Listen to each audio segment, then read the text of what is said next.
Northern Ireland. It's not the BBC, you actually get your facts right. We are proud to be GB News, the People's Channel, Britain's news channel.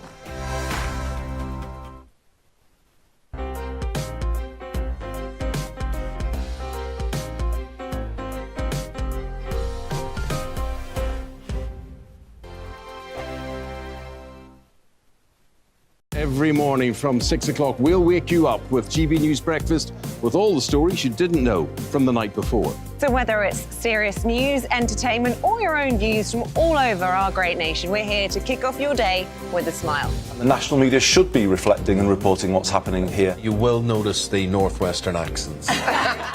Whether you're with us on TV, radio, or online, every morning, it's breakfast from 6 a.m. Hope you can join us. We are GB News, right across the nation. You can get us on television, on radio, on digital. We're absolutely everywhere. Amazing! You see, amazing! You remind me of me in the European Parliament. But here's the most important bit. We are not part of the mainstream establishment. We think and speak just like you do. We are the People's Channel. Magnificent. That's really, really thoughtful. Come and join us on GB News, the People's News Channel. My name's Tom Harwood and join me 9:30 a.m. every weekday for The Briefing, your one-stop shop for everything you need to know about what's going on in politics today. I wonder if this is a deal that might need to be like the biscuits in this factory, twice baked. Is there not an opportunity here to win out against the extremes? Tom Harwood, GB News. What are you going to do about it? Things should have been done differently, and they certainly are being done differently. Don't miss it. The Briefing with me, Tom Harwood, 9:30 Monday to Friday on GB News. Join me, Nana Akue, Saturday and Sunday afternoons on GB News. Expect fiery debate and passionate discussion as me and my panel tackle some of the biggest topics hitting the headlines. It's a place for everyone's opinion. No one gets cancelled, but no one gets an easy ride. Oh, she's on it today! Be ready for conversations that are fierce, frank, and of course, fun. Every Saturday and Sunday afternoon from 4 p.m. on GB News, the People's Channel.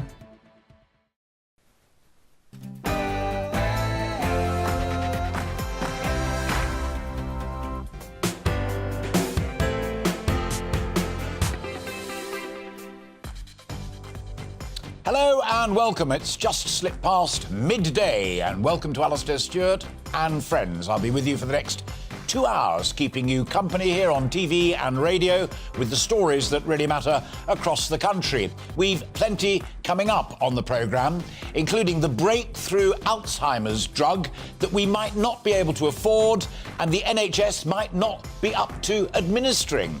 Is the system fit for purpose? A 4-day working week, does it make sense? And a Love Islander, who is also a paramedic and an Age UK ambassador. But first, let's bring you right up to date with all of the day's news. Here's Bethany Elsey.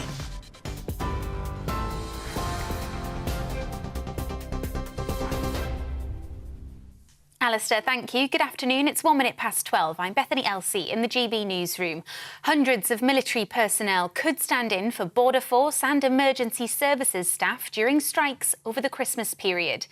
Around 2,000 troops, civil servants and other government volunteers are being trained to help limit disruption during the festive period. The government's contingency plans come as the country prepares for a wave of industrial action across the public sector. The head of the police watchdog has been forced to resign over an historical allegation. It's now emerged Michael Lockwood, who has been the Director General of the Independent Office for Police Conduct since 2018, is facing a criminal investigation. The Home Secretary, Suella Braverman, says she told him to quit or face immediate suspension after learning about the probe. When he announced his resignation on Friday, he said it was for personal and domestic reasons. The conflict in Ukraine is slowing down and US intelligence officials say they expect that to continue over the winter months. Washington says Kyiv's economy is now suffering after Russia launched attacks targeting its power grid and other critical infrastructure. The Director of National Intelligence, Avril Haines, believes there will be a successful Ukrainian counteroffensive in the new year. We expect that, frankly, both militaries are going to be in a situation where they're going to be looking to try to refit, resupply, in a sense, reconstitute so that they're kind of prepared for that counteroffensive. But we actually have a fair amount of skepticism as to whether or not the Russians will be, in fact, prepared to do that. And I think more optimistically for the Ukrainians. Matt Hancock's account of how he managed care homes during the COVID pandemic has been described as a deluded version of events. In his new book, the former health secretary insists the virus was mainly brought into facilities by infected staff. But the chair of the National Care Association says that bears no resemblance to the facts. She says that in the early stages of the outbreak, COVID patients were discharged from hospitals and put into care homes without testing. England will face Senegal tonight in their first match in the knockout stage of the World Cup. The Africa Cup of Nations holders were runners-up in Group A, but the three Lions remain unbeaten and are favourites to get through to the next round. Former England manager Sven-Göran Eriksson tells us why. Up front, he has a lot of options. Harry Kane will play, I suppose, if he's fit, and he should play, of course. But then, who's playing around him? It can be Foden, it can be Sterling, Rashford, Saka, Grealish. He cannot play all of them, so yeah. I hope he played Foden and Rashford tonight. I hope so. And England fans in Qatar say they're optimistic. You feeling hopeful? I'm very hopeful. Score prediction? 3-1 England. Okay. How are you feeling about tonight, guys? Incredibly nervous. We know it's going to be a tough game. It's never easy at this stage. You know, the group stages are out the way. Anything can happen. Senegal have got a great team, and it's going to be a tough one. Prediction? 3-1 England. It's way too optimistic. I'm going to go 2-1, maybe after extra time, but then I'll be in tears, so let's not go that far. All right, and hopefully no penalties. We'll just have to wait and see. Now, football legend Pelé says he's feeling strong and hopeful after receiving further treatment for colon cancer. The 82-year-old was responding to reports claiming his treatment had been suspended after he was recently admitted to palliative care. His doctors say he's stable and responding well to treatment. Ahead of tonight's England game, captain Harry Kane described Pelé as an inspiration, said he cherished his advice and sent the best wishes of him and the squad. And with just 150 days until King Charles III's coronation, the St Edward's crown has been removed from the Tower of London to be adjusted for him. King Charles's ceremony is expected to be smaller and shorter than the late Queen, with around 2,000 guests instead of 8,000. But the core elements of the traditional service will remain. Royal commentator Michael Cole told GB News the crown was first worn by King Charles II. Now, this crown is quite interesting. It's used only once in every reign. It weighs 5 pounds, and before her coronation, June the 2nd, 1953, and I do remember it, the Queen walked around the palace, obviously in her day clothes, getting used to it because it is quite a technique to keep it steady and straight. You're up to date on GB News. We'll bring you more news as it happens. Now, let's get back to Alastair.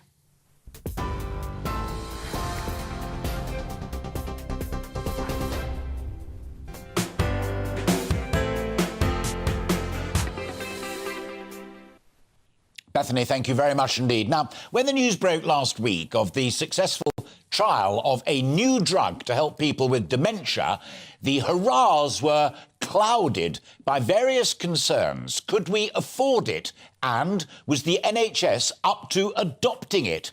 An 18-month trial of 1,800 patients had demonstrated that lecanemab slowed down patients' mental decline by as much as 27%. While many scientists hailed that as a new era in treatment, others said strains on the NHS are going to mean it's going to be very difficult. It's already up against it on so many fronts, and the scale and complexity of the disease mean that it could be a long time before patients and their families can finally get the benefits in the United Kingdom. Some also mentioned costs, another life-enhancing treatment, but not free. Now, the National Institute of Clinical Excellence makes the call. The US Food and Drug Administration is expected to approve lecanemab in January, paving the way for the United States hospitals to start prescribing it next year in the early spring. But the NHS faces an enormous challenge in preparing for the introduction of the drug. Doctors saying that with patients unlikely to receive it before 2026. Now, writing in The Guardian, Jonathan Schott, Professor of Neurology at UCL's Queen Square Institute of Neurology and Chief Medical Officer at Alzheimer's Research UK, says the NHS is nowhere near ready to deliver lecanemab. While some specialist centres have the capabilities required, the wider NHS simply doesn't have the infrastructure or staff to diagnose potentially eligible patients, nor actually to deliver the drug, which is given by infusion every 2 weeks, nor even to perform and read multiple MRI safety scans, he writes. So today, we're going to look at the specifics of that drug, but more importantly, we're going to focus on the capacity of the NHS and the taxpayer to keep up with the geniuses in our pharmaceutical laboratories. We'd also love to hear from you on this subject. If you live with someone who suffers from dementia or have had experience of it, let us know what you think and how you would cope with it, and whether you think there's any limit to expenditure on the NHS when life-saving and life-enhancing drugs are available. Just get in touch in all of the normal ways, gbviews at gbnews.uk, or tweet me or tweet GBNews, and I will share the best with you as the programme progresses. There's also Facebook.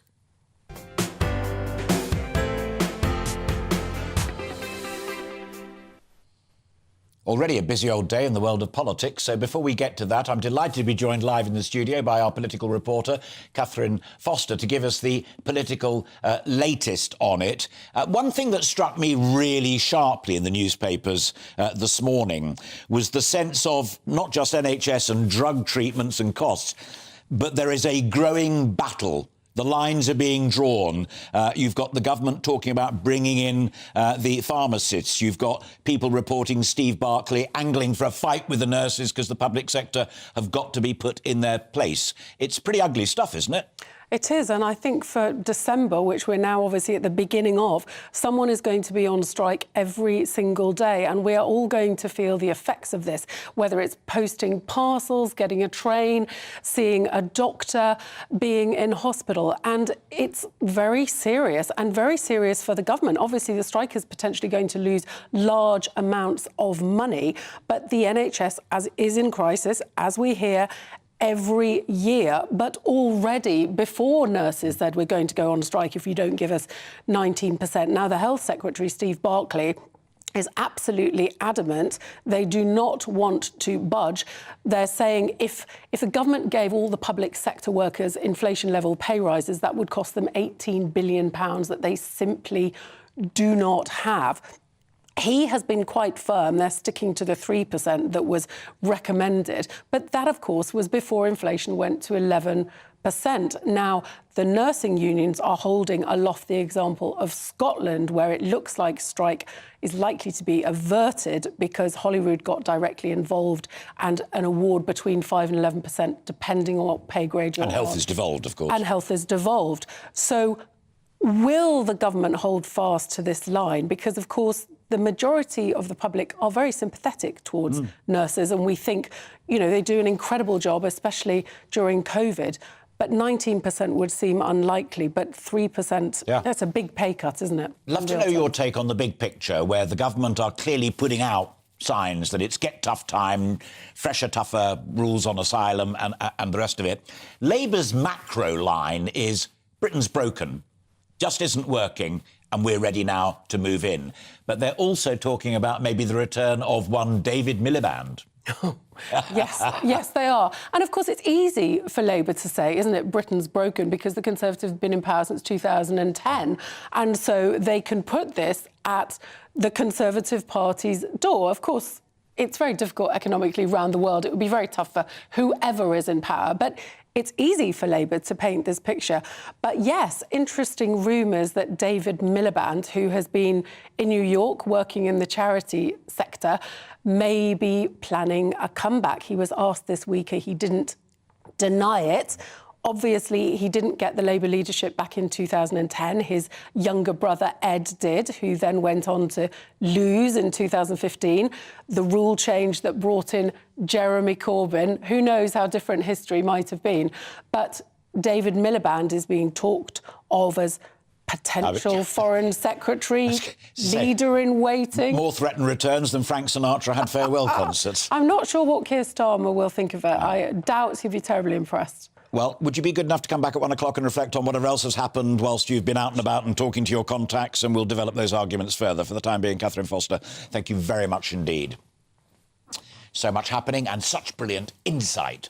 Now, as I said right at the beginning on our main talking point today, the dementia drug and the NHS, let's start with David Thomas. Now, David is the head of policy at Alzheimer's Research UK, and you lead on Alzheimer's research and the UK's access to medicines and research innovation policy. Is it possible, as worries me when I reflect upon this matter, that our health system, predominantly the NHS, is out of step with the genius stuff that's coming out of our research laboratories and our pharmaceuticals industry? They're just not matching up. Hello, Alastair. Yeah, thank you very much for having me on. I do think there is a concern that the NHS is not ready for the sort of medicine that we saw data around earlier this week. This sort of medicine, which is a drug called lecanemab, really relies on early diagnosis. So it's been tested with people in the very early stages of Alzheimer's disease. So that really needs an accurate diagnosis and an early diagnosis. And in the NHS right now, we know that's not happening often enough. There is a backlog of people waiting for diagnosis. That's, in part due to the COVID pandemic, but also people don't routinely have access to the sort of diagnostic tools that you need to provide that accuracy for this sort of medicine. But David, let me put this to you. You knew that this drug was potentially coming down the track, and also that the National Institute of Clinical Excellence must also have known that it was potentially coming down the track, because it's a big trial. Why wasn't the NHS even at that point getting its act together, thinking, will we be ready if this thumbs up from the trial? I think there's probably a few things. I think, as you highlighted, Alastair, we all know that there are pressures on multiple fronts that are affecting the health service at the moment. So, we're very sensitive, and we recognise that this is not the only forefront that needs to be addressed. I guess the other thing is that there has been a long history of failure in this particular area. We've seen a number of drug trials that haven't worked as we would want them to. It's a very high risk place for pharmaceuticals to invest.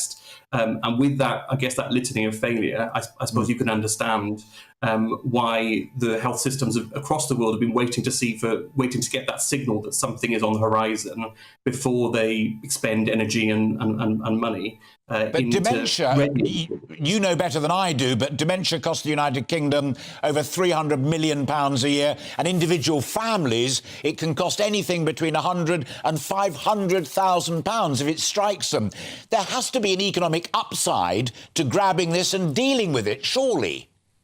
Absolutely. I think you're absolutely right. I mean, the scale of the challenge is enormous. There are nearly 1 million people living in the UK right now. With an ageing population, that will increase. We think it'll probably be close to 1.6 million by 2050. The numbers are due to treble globally. Of people living with dementia to 150 million people by 2050. So, and obviously the economic impact, I mean, that there is an impact on individuals and their families, and that's a really difficult one, but the economic impact is significant. So there is absolutely, we would argue, an economic benefit to medicines that could help relieve that pressure. And I think it's important to recognise is a lot of the costs currently of dementia are not borne by the health service and social care, although there are costs, of course, and big costs, but a big significant chunk of them are actually on the individuals who are needing to leave work to care for loved ones. So there is that factor as well, that societal cost. There's a brilliant piece in The Observer this morning written by Michael Allwyn, whose wife has dementia, and it's a powerful personal account of just the impact it's had on them as a couple within society, him economically vibrant and the rest of it. But it also makes an intriguing point about the national will, the national spirit. He said, if you think back to the coronavirus and COVID, there was a kind of collective determination to crack it, and the labs and the NHS and everybody else bolted together and made huge medical progress. Why isn't that there on Alzheimer's and dementia generally? So I think there is reason to be optimistic here, as well as, you know, I'm not denying the challenges that you highlight. I think that the perception has changed as a society. I think historically people have seen dementia as a natural part of aging, and that, you know, people get older and they have problems with their memories. And I think we are seeing widespread recognition that it is caused by biological diseases, and therefore research can play a part with that. So I think as that perception has changed, I think this will focus minds about the power of medical research to in the same way with the pandemic to address this. And that's why we as an organisation have been calling for, since the pandemic, for the government to apply the same approach that they took to the vaccines task force, which obviously really delivered for Britain, to dementia. And in fairness, again, the government have announced that they are putting in place a dementia mission. They announced that last week as part of the Life Sciences Council. So there is reason, I think, to hope that we will get the right action for the right sort of urgency so people can benefit from these medicines. The standout thing about the COVID effort was that it was linked up, so that you had people like Kate Bingham working with the private sector to develop drugs, our great universities pitching in there. Everybody was tied up together. The system that we have at the moment doesn't involve you directly in the assessment of this job and the affordability of it. It doesn't link together NHS, Department of Health and the charities working in these important areas. Does it need ripping up and starting again? I think there is a definite need for greater partnership working and greater urgency. I completely agree. Whether we need to rip up and start again, I wouldn't go quite that far. But I think we've seen with COVID what is possible, and we've seen that, where there is a will, there is a way.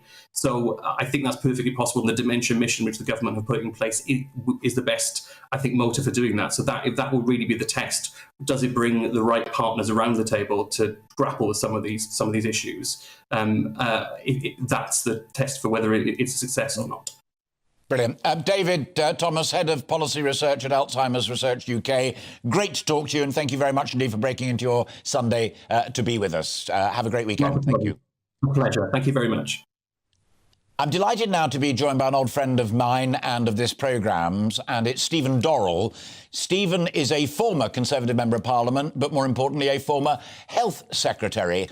Stephen, on that general point that David and I finished on, is our system right now fit for purpose, where you get the scientists coming up with a brilliant breakthrough drug that the trials show might be effective and the Americans love it and are all hell for leather to do it, but it's held up, the NHS isn't ready, we might not be able to afford it. What's wrong with the system that doesn't give hope to millions of people? Well, Alastair, thank you for having me on. I thought David Thomas talked a lot of sense, actually. You asked him, should we tear it up the system and start again? And absolutely, my answer to that, actually rather more strongly than David expressed it, would be that would be the worst way of addressing the problem that you rightly identify. Because what we've done too often with our health and care system over many years under governments of all political complexions is to say that we need to start again. We need a clean sheet of paper. We need to, as you said, to tear it up and start again. And what we then get is what I'd characterize as government by guesswork. Instead of using the experience that is there and building on it and recognizing that there are failings in all systems and that we need to improve on it, we imagine that somehow we can recreate a system covering more than 10% of all economic activity in Britain. We can recreate it by a bunch of clever people sat together in a government department in Whitehall. And time and again, we've proved that doesn't work. So please God, not that. All right. Well, so that's the first question. I understand that. And so, OK, let me grab that, because I like that answer very much indeed. Let's not be revolutionary, but let's be reformist, as it were. As this drug was being tested and trialled with thousands of people, shouldn't the NHS have been more plugged into that process so that it would have an early warning sign that, hang on a minute, here was something coming down the line that we might not have the right people to do the testing, the administration of it and the rest of it, so that they got that warning signal and they would be ready to go, as it looks as if the Americans clearly are? Well, and the answer actually is rather better than your the NHS preparedness is rather better than you're suggesting, if I may say so, because at the same time, first of all, let me say I completely agree that the NHS needs to be plugged into progress in the life sciences industry. Of course, that's right, and better plugged into it. I agree with that, point one. Point two, the emphasis that David Thomas was placing on early diagnosis for dementia sufferers is, of course, exactly the same argument as the emphasis on early diagnosis for cancer sufferers and for people who suffer from other conditions as well. Early diagnosis is certainly something that is of much greater importance and recognised to be so than was traditionally the case. That's why the NHS is developing community diagnostic centres, 120 of them around the country. Now, is that proceeding fast enough? No, it isn't. Can that programme be improved? Yes, it certainly can. Can we improve the connectedness? Yes, of course we can. But the NHS is moving more slowly than I would like. But it is moving in the direction that you identify. And it's also worth just reminding ourselves that these challenges, of course, were emerging at the time when the NHS was surprising the whole country by how quickly it responded to the pandemic, the COVID pandemic, our ability to mobilise resources, to take a new vaccine and administer it effectively is an NHS success story. Yes, absolutely. That was a matter of priority at that time. Yeah. What we now need to do is apply the same urgency to cancer care, to dementia care, and to a range of other conditions that are part of the rising demands being placed on the system. It is about linked up health services, isn't it, as Nadeem Zahawi demonstrated in the COVID situation. Get them linked up. Let me ask you a final point. I was talking to Catherine Foster, who you know, our political correspondent, a little bit earlier on, and this sense that the government is spoiling for a fight with the NHS unions, not least the nurses, and bringing in pharmaceutical types to almost break the strike. Are you worried about what's going on in the NHS in terms of industrial relations and the stance this government is taking? Yeah, short answer to that is yes, I am. I'm worried not just in the health service, but right around the public sector. We need to remember that employment is always based on consent and people all wanting to engage and work together. And when the employer takes to the hills, takes to the grandstand, I think that's always bad news. As Catherine was quite rightly saying, nobody seriously believes that the initial claim from the health unions of 19% can be afforded. Of course it can't. But equally, it seems to me most people, remembering the applause that we all gave to the NHS during the pandemic, would think that 3% doesn't properly respond, in particular for low-paid NHS workers, doesn't properly respond to the challenges of the moment. And I would hope that Steve Barclay would come out of the grandstand and engage with the people who he relies on. He can't deliver healthcare sat in the Secretary of State's office. Yeah. He needs to engage with the people who deliver care and be seen to be a fair employer. OK, and just to be fair to him, because he's not here, you and I are in conversation, he does say his door is always open and he wants to try and have those conversations. But like you, I am watching this space with great interest. Final question, and it's a very quick one. I think I know the answer. Michael Portillo on his programme before us had an intriguing conversation, just begging the question, given everything that we've talked about and the nurses and all of it, is the NHS broken at the moment? I don't believe it's broken, but it certainly needs to increase the pace of change, is your short answer. Stephen, always a pleasure to talk to you. Thanks for breaking into your Sunday to do just that, and keep in touch with us. You're welcome anytime, as you well know. Stephen Dorrell there, former Conservative MP, and, as I said at the very beginning, more importantly, a former Health Secretary, talking an awful lot of sense about how the NHS and the Department of Health can actually work together in the interests of all of us, not just those who are concerned about Alzheimer's and dementia. You are watching and listening to Alastair Stewart and Friends. We have lots more coming up on today's programme. England are gearing up to play against Senegal later, if you hadn't noticed.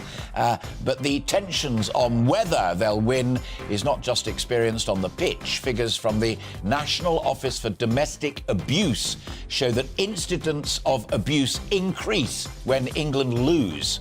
So we'll be discussing that harrowing statistic next. But first, let's bring you up to date with the weather. Looking ahead to this afternoon, and the UK is looking fairly grey for many and chilly in a brisk easterly breeze. Let's look at the details.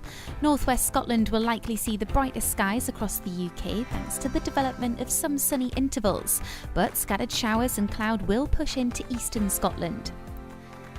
Showers will also affect eastern coasts of Northern Ireland, arriving from the Irish Sea. It's western counties again that may hold on to some brighter spells. Northwest England could be cloudier than Saturday, but most of the showers will remain east of the Pennines, affecting areas north of the Wash. A few of these showers may push inland and reach North Wales, but for most here it will be a drier afternoon. A few bright spells are also possible for the far west of Wales. Central areas of England will tend to stay drier, but there'll still be a large amount of cloud around, making it a rather dull second half of the weekend for many. Like much of the UK, southeast England will experience a keen breeze through this afternoon. It will make it feel closer to 2 degrees Celsius. A little light rain is possible for southern counties of England, but it will tend to stay largely dry. Like elsewhere, the best of any sunshine will be in the west. It'll be a very similar setup through this evening, with further showers pushing in from the east. And that's how the weather's shaping up for the rest of today.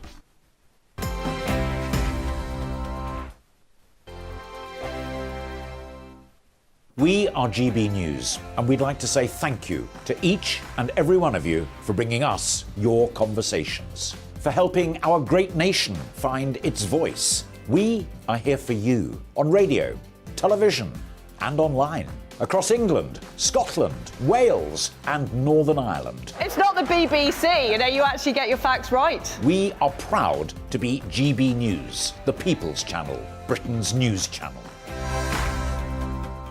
Monday to Thursday, 9 p.m. till 11 p.m. Join me, Dan Wootton. I'll bring you the sharpest takes and hottest debates. Do you not believe in prison? I don't believe in prison. I'm completely stunned. I guarantee you there'll be no spin, no bias, no censorship. I actually was personally quite offended by it.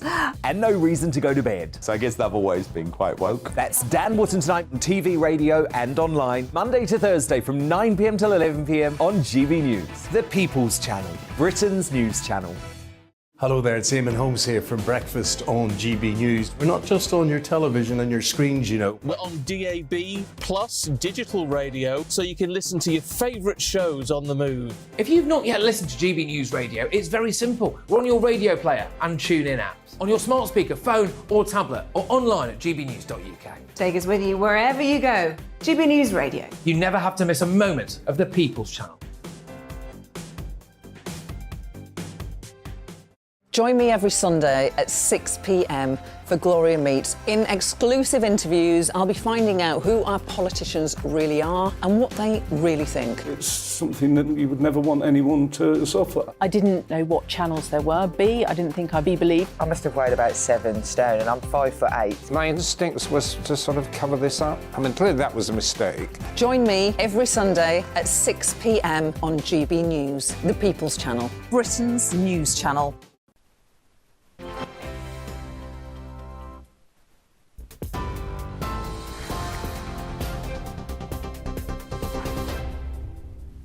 Hello, Hello there, welcome back. It's 12:31. I'm Bethany Elsey in the GB newsroom. Hundreds of military personnel could stand in for Border Force and emergency services staff during strikes over Christmas. Around 2,000 troops, civil servants and other government volunteers are being trained to help limit disruption during the festive period. The government's contingency plans come as the country prepares for a wave of industrial action across the public sector. The head of the police watchdog has been forced to resign over an historical allegation. It's now emerged Michael Lockwood, who has been the Director General for the Independent Office for Police Conduct since 2018, is facing a criminal investigation. The Home Secretary, Suella Braverman, says she told him to quit or face immediate suspension after learning about the probe. Matt Hancock's account of how he managed care homes during the COVID pandemic has been described as a deluded version of events. In his new book, the former Health Secretary insists the virus was mainly brought into facilities by infected staff, but the chair of the National Care Association says that bears no resemblance to the facts.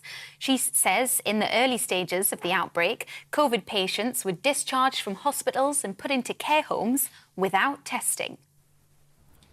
And England will face Senegal tonight in their first match in the knockout stage of the World Cup. The Africa Cup of Nations holders were runners-up in Group A, but the Three Lions remain unbeaten and are favourites to get through to the next round.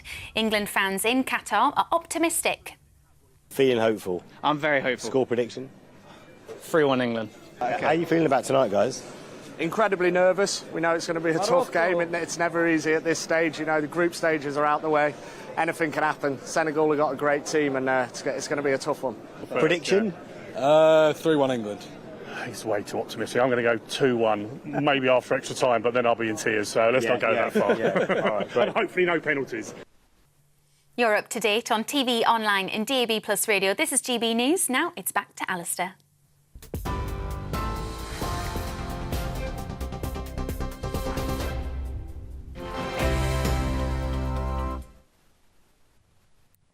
Bethany, thank you very much indeed.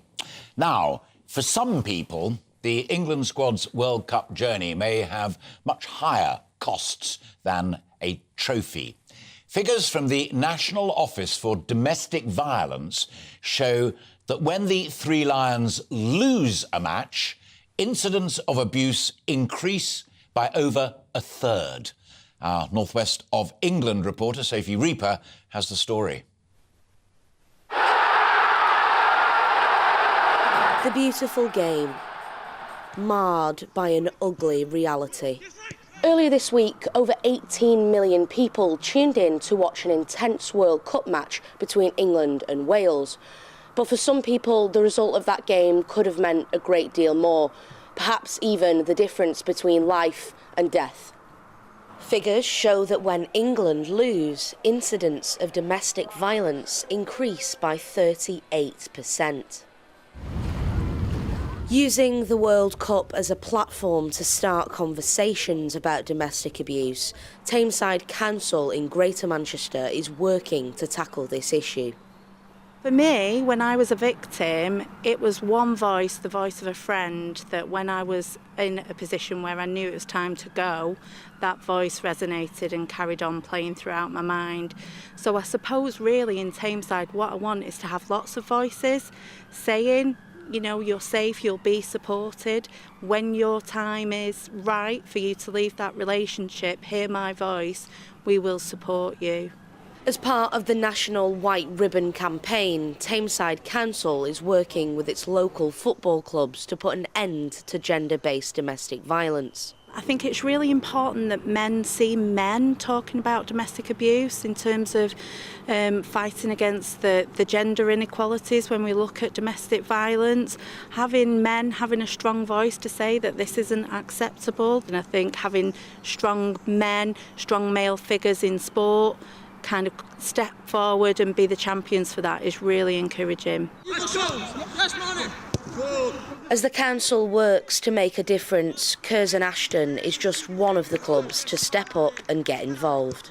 Football clubs generally, they're a hub really for local communities. So I think the work that our club's been doing through the White Ribbon campaign is fantastic, and it just shows, and reassures people within local communities that there is support out there, and there are people and places that they can go, where they can speak to, places that are safe, where they'll be made to feel welcome. From local teams all the way up to England's Lions, the aim of the campaign is to have voices at every level in football taking a stand against domestic abuse. It's a national sport, and there's a hell of a lot of role models out there in both, the men's and the women's game. So to see people speaking out about it can only be a positive thing. But also, the people who are, guilty of obviously committing such terrible acts, and they need to be held to account. Now, as England continue on their World Cup journey, for some, the terrifying reality is if football doesn't come home, something far more sinister might. Sophie Reaper, GB News.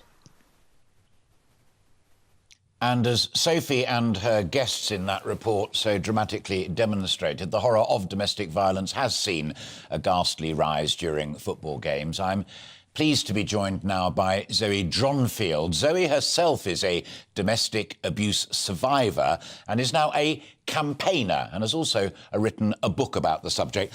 Two curious questions to start off with. One is, it is a very important positive that the ONS have these numbers, because in many respects, as Sophie's report demonstrated, this is the abuse, this is the crime that almost dare not speak its name, because people don't want to talk about it and people don't want to admit to it and do something about it. So that is an odd positive. Yes, yeah, absolutely. Thank you for having me, Alastair. Yeah, I'm all about the data. I mean, something that I've campaigned for a long time is a serial perpetrator register, so that those that are perpetrating domestic abuse and they are, they're repeat offenders, they're picked up and they're put on a register, and then they are tracked and monitored appropriately. One of the most difficult reasons for folk not speaking up about it, you detail very clearly in your campaigning and in your writing, and that is, and you have personal experience of this matter, the judicial system, and I'm afraid to say it, even the police, perhaps do not take it as seriously as they might do. Why is that? And I think, again, that boils down to having the data available to them at the time when they need it. So, for example, in my particular case, when I made the first 999 call to the police, it wasn't flagged to them that they were dealing with a serial abuser, and he had done this before. And actually, had that had been flagged, I would have been a high risk as opposed to a standard risk. So it's really important that we are giving the tools to the police and able to do their job properly. But there's also about culture as well, because there is a culture of sexism and misogyny.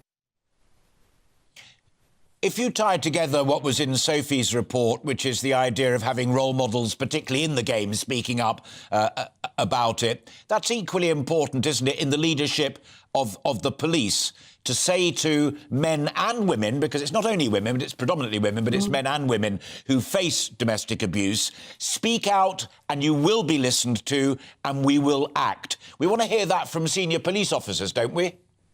Yeah, absolutely. And this is it. In order to change culture, we need to ensure that we are constantly talking about this. We need it not to be a taboo subject, and we need it to be, the shame to be put where it should be with the abuser. I know that when I first spoke out sort of 8 years ago now, there was kind of people, I could see people wincing about it. They didn't want to talk about it. It was very uncomfortable. But, I'm pleased to see that we do talk about it more. And I think it's really important to keep that conversation going. Well, we wanted to talk about it, and I hope you agree with me that Sophie did a brilliant job with that report and listening to those voices that she shared. And can I just say personally, on behalf of the whole team, I know this isn't easy for you, but thank you for coming on GB News and sharing your own personal experience. And let's hope that your voices and those that Sophie had will make some progress on this troubling and horrifying offence. Zoe, great to talk to you. Zoe Dronfield, thank you very much indeed. Now, that was Zoe Dronfield, domestic abuse survivor and a very articulate and powerful campaigner. You are watching and listening to Alastair Stewart and Friends, with plenty more still to come this afternoon. including with avian flu and turkey shortages. That lovely man, good friend of mine, Chef Aldo Zilli, will be joining me live in the studio to give some tips on how to rustle up the perfect alternative Christmas dinner. But first, we're going to take a quick break.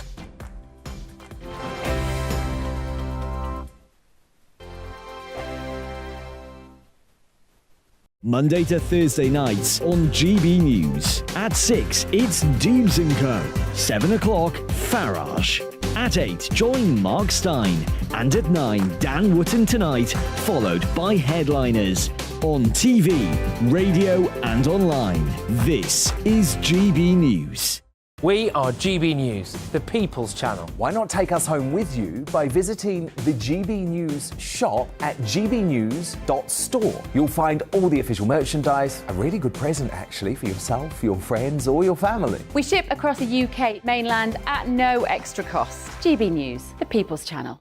Here on GB News Live, we'll be keeping you in the picture, finding out what's happening across the country and finding out why it matters to you. We'll have the facts fast with our team of reporters and specialist correspondents. Wherever it's happening, we'll be there from 12 noon on TV, radio and online. GB News, the People's Channel, Britain's news channel.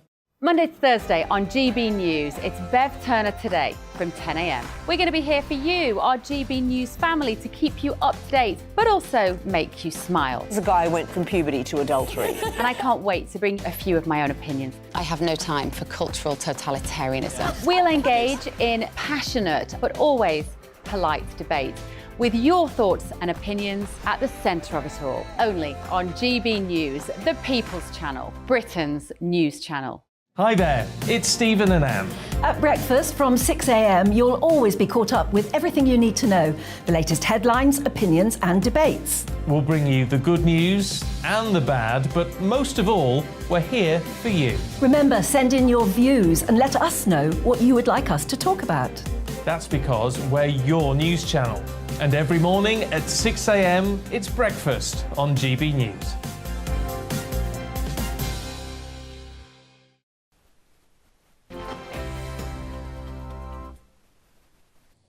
Hi, it's 17 minutes to 1. Welcome back, and you're watching and listening to Alastair Stewart and Friends here on GB News, TV and radio. Thank you very much indeed for so doing. Now, it's time for our Rural Spotlight, and this week we are looking at a festive favourite, the turkey. But as you will have seen, I'm sure, some reports suggest that the birds will be in short supply due to avian flu and just the sheer cost of running a poultry farm. Others say, however, there'll be a surplus due to shoppers buying frozen turkey this Christmas to save some cash or possibly even look at alternatives.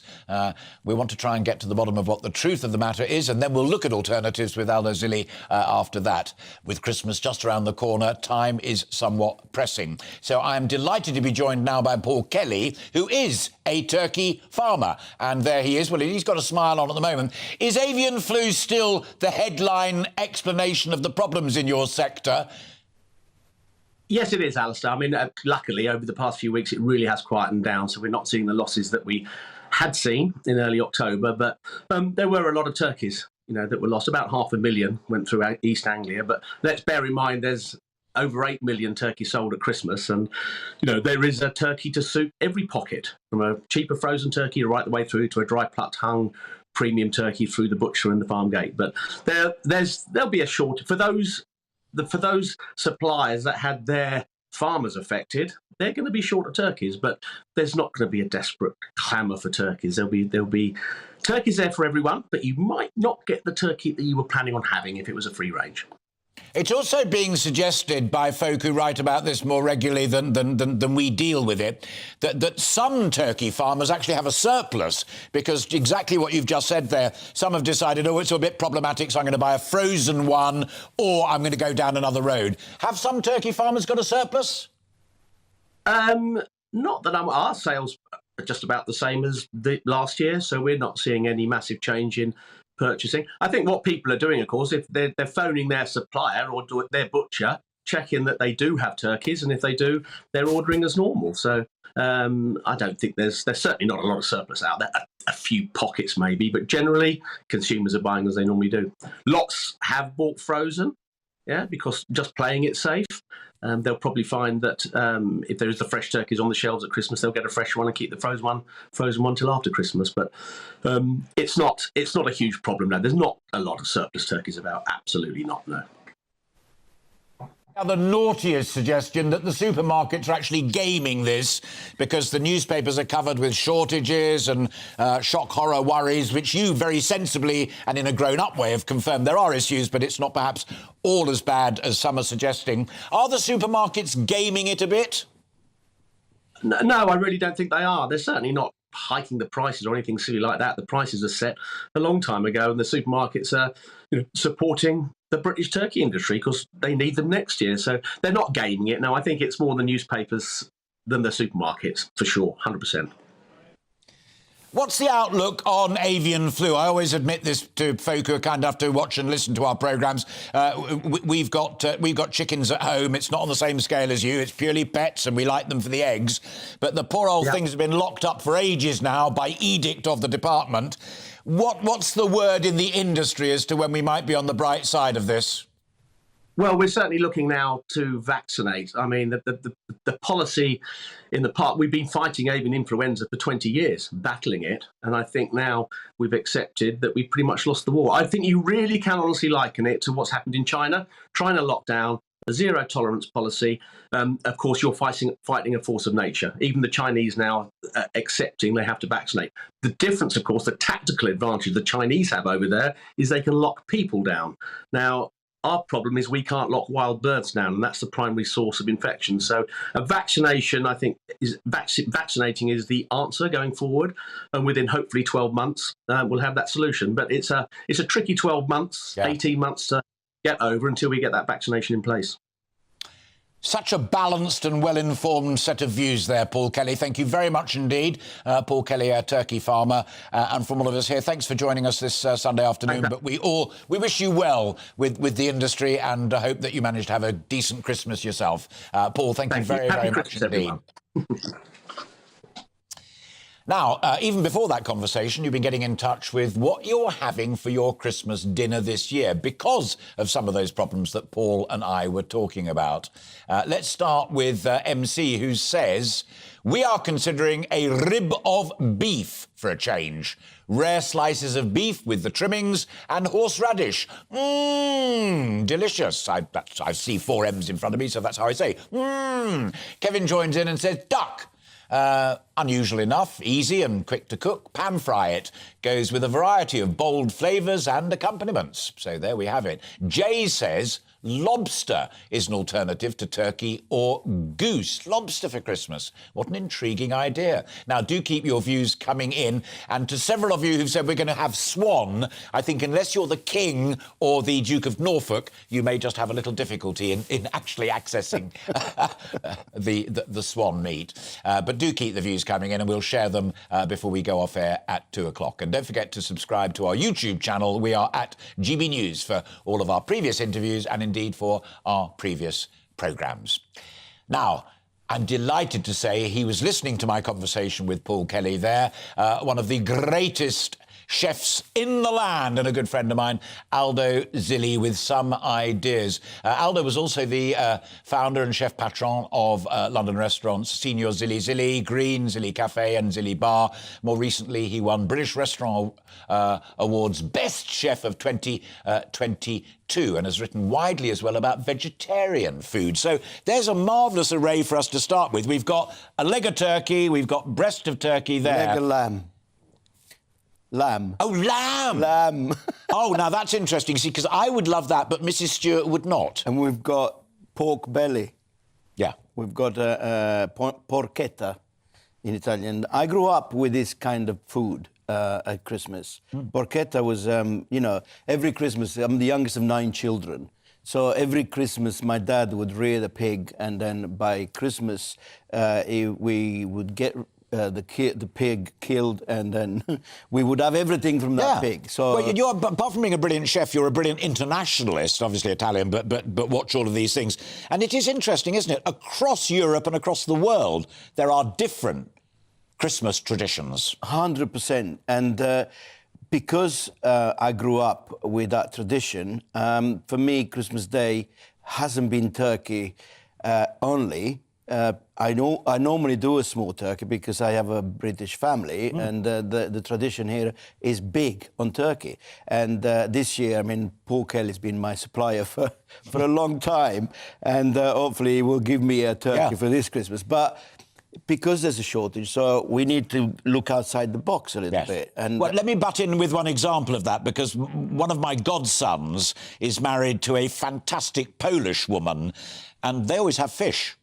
Very much an East European tradition. That's what I was coming to. I come from a fishing village, and growing up for us was a very large bass, or a very large fish in the middle of the table, roasted with lots of herbs, and potatoes and vegetables. I mean, you have the tradition of all the trimmings, but, you know, the centerpiece can be something as, you know, different as fish. But also, you know, someone said duck, which is a great meat to do for Christmas. Goose is a great meat to do for Christmas. Even a large capon is a good meat to do for Christmas. There's a lot of... And you're a master of sauces, and was the correspondent right that one of the great things about duck is you can have cherries or you can have orange. You can play the game with duck. It can be sweet or sour, 100%. Duck is I mean, we do Casazilli, where I am, in Surrey. We do duck ragus. Because my mum used to make these, so I have this recipe of a duck ragu for pasta. So, and people love it because it's so different. Yeah. You know, and it's so interesting nowadays with all these different nationality foods. Yes. And this country has probably the best chefs in Europe to guide people along over Christmas. Every Christmas, I get asked the same questions. How long do I cook my turkey for? When do I cook it? Do I cook it the day before? Do I cook it in the morning? And, you know, it's the answer is always going to be the same. So what makes me think this year is a great opportunity to look elsewhere. Yes. Think open. The turkey farmers are probably not going to like me saying this morning, but, you know, it's really interesting now for people to just, like that guy said, beef, you know, a nice big rib of beef, why not? Yeah. You know. Several people saying stir fry and stuff like that, whether it be based on beef. I was a bit taken aback by the turkey idea, but let me weave in one interesting twist to it, which is the economics of it, because you're very, very good on the economics of food and being 100%. A restaurateur. My maternal grandma was a kitchen maid in a grand house years and years and years ago. And she said, turkey is brilliant because not only is it a nice lunch or dinner, but then you can do a fricassee the next day, you can make a soup for Boxing Day. It's a big bird and it's got lots of applications. Turkey stock is good. But same with this, you know, the pig. Porchetta. I mean, if you like pork, that is probably the best way of doing it. Rolling a pork belly with some sausages inside, tie it up, put it in the oven, slow roast it, and then the next day, like I did this yesterday. Today we can have sandwiches, we can have all sorts of things with it. Because the thing about meat is thinking, like you say, of people that, you know, this year there's a lot of people that can't afford a nice beef fillet steak. You know, so they have to go for the cheaper cuts, like the shin, like the, you know, cheaper cuts of meat. Yeah. Like that lamb there, that's a lamb shank. That's very inexpensive, but it needs to be cooked right. It needs to be slow cooked. It needs to be cooked with lots of herbs. You need to give it flavour. And that's, you know, that's why people can cook this the day before. Yeah. And then reheat it on Christmas Day. Yep. There's also people listening and watching, I know, not only might want to not go down the meat route because of the economics of it, but vegetarians. And you've written a brilliant book about veggie food. 100%. What's top of your recommended list for a vegetarian family that still wants to have a big family dinner but wants to go veggie? See, with vegetarian, it's very important to have the right stock. So you have to make very good flavoured stocks with vegetarian food. And, you know, vegetarian is vast. Vegans, there's a lot of vegans. You know, we have a lot of vegans coming to Casazilli now, lots of vegetarians. And we have to think outside the box. So we make ravioli with vegetarian ravioli, vegan ravioli. We do gluten-free now. There's got to be, I mean, for me, mushroom is a big vegetarian vegetable that gives a lot of flavour to food, and especially if you can find wild mushrooms, there's a lot available now to make nice stocks, to make nice stuffing. So many wonderful things you can do with the mushrooms. 100%. And, you know, everybody goes for the nut roast, don't they? Final point, and it comes from the heart, Aldo. Is pudding sacrosanct? Or are there things that you can try out rather than a flaming, lovely, rich, fruity Christmas pudding? Panettone any day for me, the Italian pudding. I'm not too keen on the Christmas pudding, but I do have it at Christmas Day. I do have it because my mother-in-law insists on buying 10 of them. I don't know why, and then we have them for about 3 months after that. But I do have it on Christmas Day, and I do like that flaming bit with a bit of brandy. Bit of brandy butter? Yeah. Here, let's hear it for that. You've got to go for that. From all of us here, Aldo, last time we met you were talking to Michael Portillo. I'm delighted that you're now talking to me. But from all of us here at GB News, thanks for sharing your time with us, and we all wish you and your family a very happy Christmas. Thank you very much. Thank you. Thank the you brilliant Aldo Zilli there, Thank you for having me. chef, but also with lots of good ideas. If you want to go down the meat route, if you want to go down the vegetarian route, he has great books on all of that. Look him up and follow his word. He does genuinely know what he's talking about. Award-winning chef and restaurateur. You are watching Alastair Stewart and indeed Friends here on GB News TV and radio, with lots more coming up on the programme this afternoon. I'll be talking to Dr Dan Poulter MP, who is also a hospital doctor, about the NHS, and also joining us will be Love Island star Paige Thorne, who is becoming an Age UK ambassador. She's also a paramedic. But first, a quick break.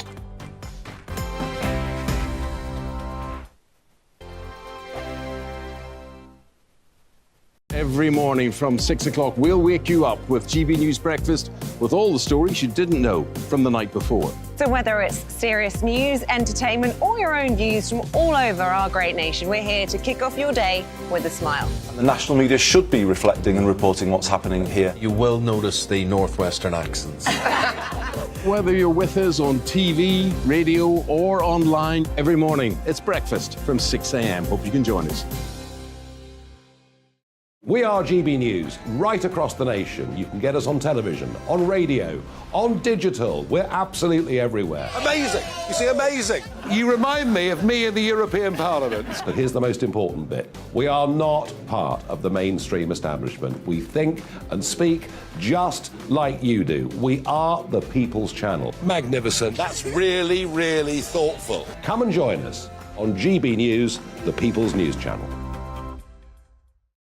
My name's Tom Harwood, and join me 9:30 a.m. every weekday for The Briefing, your one-stop shop for everything you need to know about what's going on in politics today. I wonder if this is a deal that might need to be like the biscuits in this factory, twice baked. Is there not an opportunity here to win out against the extremes? Tom Harwood, GB News. What are you going to do about it? Things should have been done differently, and they certainly are being done differently. Don't miss it. The Briefing with me, Tom Harwood, 9:30 Monday to Friday on GB News. Join me, Nana Akue, Saturday and Sunday afternoons on GB News. Expect fiery debate and passionate discussion as me and my panel tackle some of the biggest topics hitting the headlines.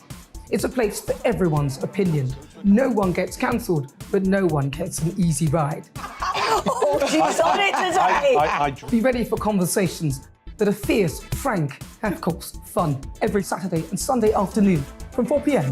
on GB News, the People's Channel.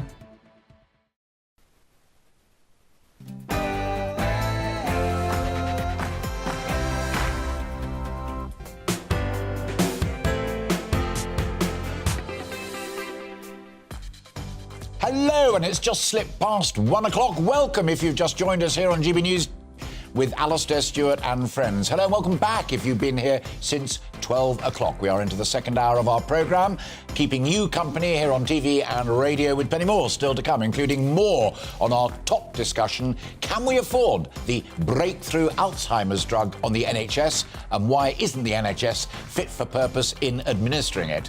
You'll be hearing the views of my guests, and also I'll be getting your take and sharing your messages with everybody out there. Plus, with the England team facing Senegal in the last 16 of the World Cup, I'll be getting the very latest live from Qatar. But first, let's bring you right up to date with all of the day's news. Here once again is Bethany Elsey.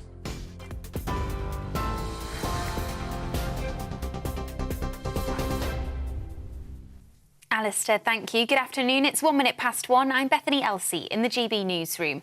Hundreds of military personnel could stand in for Border Force and emergency services staff during strikes over Christmas. Around 2,000 troops, civil servants and other government volunteers are being trained to help limit disruption during the festive period. The government's contingency plans come as the country prepares for a wave of industrial action across the public sector.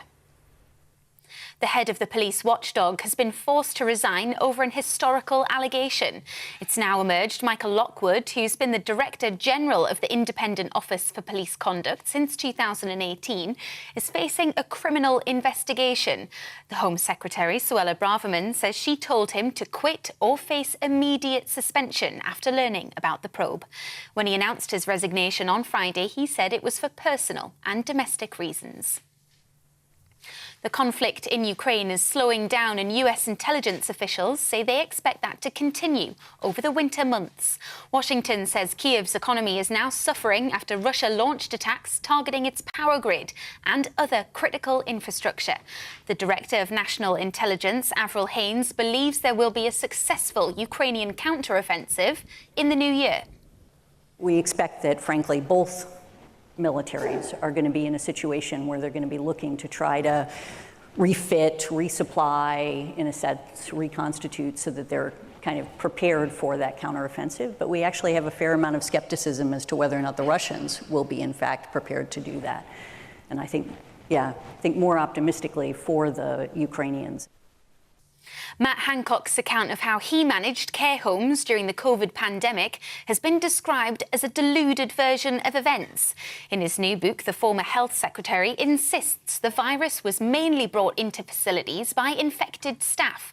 But the chair of the National Care Association says that bears no resemblance to the facts. She says in the early stages of the outbreak, COVID patients were discharged from hospitals and put into care homes without testing. England will face Senegal tonight in their first match in the knockout stage of the World Cup. The Africa Cup of Nations holders were runners-up in Group A, but the Three Lions remain unbeaten and are favourites to get through to the next round. Former England manager Sven-Jurgen Eriksson told us Gareth Southgate has a strong squad to choose from. Up front, he has a lot of options. Harry Kane will play, I suppose, if he's fit, and he should play, of course. But then, who's playing around him? It can be Foden, it can be Sterling, Rashford, Saka, Grealish. He cannot play all of them, so I hope he played Foden and Rashford tonight. I hope so. Well, England fans in Qatar are optimistic. Are you feeling hopeful? I'm very hopeful. Score prediction? 3-1 England. Okay. How are you feeling about tonight, guys? Incredibly nervous. We know it's going to be a tough game. It's never easy at this stage. You know, the group stages are out the way. Anything can happen. Senegal have got a great team, and it's going to be a tough one. Prediction? 3-1 England. He's way too optimistic. I'm going to go 2-1, maybe after extra time, but then I'll be in tears, so let's not go that far. All right, and hopefully no penalties. Now, football legend Pelé says he's feeling strong and hopeful after receiving further treatment for colon cancer. The 82-year-old was responding to reports claiming his treatment had been suspended after he was recently admitted to palliative care. His doctors say he's stable and responding well to treatment. And with just 150 days until King Charles III's coronation, the St Edward's crown has been removed from the Tower of London to be adjusted for him. King Charles's ceremony is expected to be smaller and shorter than the late Queen's, with around 2,000 guests instead of 8,000. But the core elements of the traditional service will remain. Royal commentator Michael Cole told GB News the crown was first worn by King Charles II. Now, this crown is quite interesting. It's used only once in every reign. It weighs 5 pounds, and before her coronation, June the 2nd, 1953, and I do remember it, the Queen walked around the palace, obviously in her day clothes, getting used to it because it is quite a technique to keep it steady and straight. You're up to date on GB News. We'll bring you more news as it happens. Now, let's get back to Alastair.